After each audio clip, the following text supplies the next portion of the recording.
I'm going to take a moment to put these cuts in the Toronto District School Board in the context of our province. As Jessica has said, our kids are really struggling after 3 years of pandemic disruptions, significant mental health challenges, and we have serious worker shortages in our schools. But instead of providing our kids with more supports, the Conservatives have created a situation where they don't have the supports they need, and now next year they could be having even less in their classroom.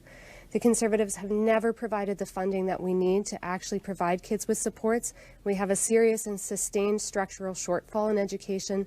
The Financial Accountability Officer has said the Conservatives are providing $6 billion less over the next 6 years than what we actually need to fund the system that we have now. And this year alone, they failed to get $430 million in promised funding out the door. So that's adding significant stress and challenges to our school boards and our schools. But the Conservatives also required school boards to pay out of their own pockets for COVID measures. These measures were absolutely necessary to protect our kids, but the province should have stepped up and provided that funding. Instead, school boards like the TDSB were forced to reach into their own pockets and pay up to $70 million out of their own reserves to pay for these protections for our children.